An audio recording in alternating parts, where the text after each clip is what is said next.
Hi friends, இப்போ நான் வந்து சுகருக்கு தாங்க ஒரு அருமையான டிப்ஸ் வந்து கொடுக்க போகிறேன். வயசானவங்களாக இருந்தாலும் சரி, 30, 40, 45, 50, 55 யாராக இருந்தாலும் சரி, குழந்தைங்க வந்து பெரியவங்க வரைக்கும் எல்லாருமே இந்த சாமை, குதிரைவாலி, சிறுதானியம் எடுத்துக்கலாம். இப்போ யாருக்கு ரொம்ப முக்கியமாக வந்து இந்த சாமையும் இந்த குதிரைவாலியும் எடுத்துக்கணும்னு நான் சொல்கிறேன். ரொம்ப சுகர் அதிகமாகிடுச்சு, டாக்டர் வந்து எனக்கு வந்து மாத்திரை எழுதி கொடுத்துருக்குறாங்க, சுகர் தாறுமாறாக ஏறிக்கிட்டுருக்கு, எனக்கு என்ன பண்ணே தெரிலன்றவங்க இந்த சாமையை வாங்கிட்டு வந்து ஊற வச்சுக்கோங்க. சாமை, குதிரைவாலி ரெண்டுமே பவர்ஃபுல்லானது. சிறுதானியத்தில் சுகரை கட்டுப்படுத்துறதுல சாமை மாதிரி ஒரு அற்புதமானது எதுவுமே இல்லை.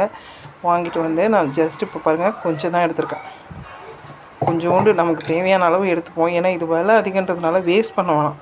கொஞ்சோண்டு எடுத்துக்கோங்க. இது பார்த்திங்கன்னா இது கூட நான் ஏற்கனவே அரைச்சி வச்சுருக்கேன்.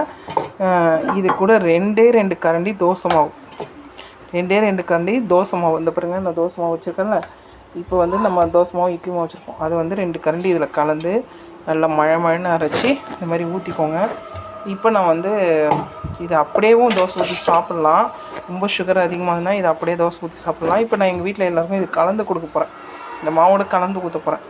இது சளியையும் சரி பண்ணும். ஃபீவர் சளின்னு வந்தாலும் சளியை அப்படியே அழகாக எடுத்துரும்.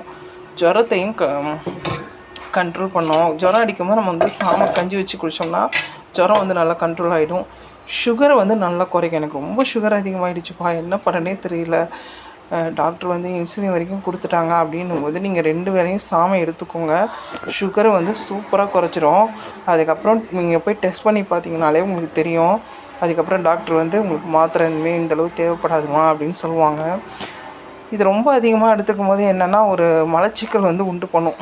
அதனால் நம்ம வந்து 1 to 1 நாள், 2 நாளைக்கு ஒரு தடவை அப்படின்னு மாற்றி சிறுதானியத்தை எடுத்துக்கணும். சிறுதானியத்தை பொறுத்த வரைக்கும் நம்ம அதிக அளவில் எடுத்துக்கிட்டாலும் சில என்ன சொல்கிறது, டைஜஷன் ஆகிறதுக்கு லேட் ஆகுது. மதியம் வந்து நீங்கள் சாப்பிடும்போது நிறைய காய்கறி, கீரை, கூட்டை, பொரியல் அது மாதிரி சாப்பிட்டுக்கோங்க. எனக்கு வந்து இன்ஸ்டண்ட்டாக சுகரை குறைக்கணும் அப்படின்னும் போது நீங்கள் சாமை எடுத்துக்கலாம். அதுமாதிரி சளி ரொம்ப அதிகமாக இருக்குது குழந்தைங்களுக்கு அப்படின்னும் போது அவங்களுக்கு சாமை தோசை ஊற்றி கொடுக்கலாம். இப்போ நான் சாமை தோசை தான் ஊற்றி கொடுக்க போகிறேன். இப்போ பாருங்கள், இது கூட வந்து நான் இது கொஞ்சம் மாவு கலந்துக்கிறேன்.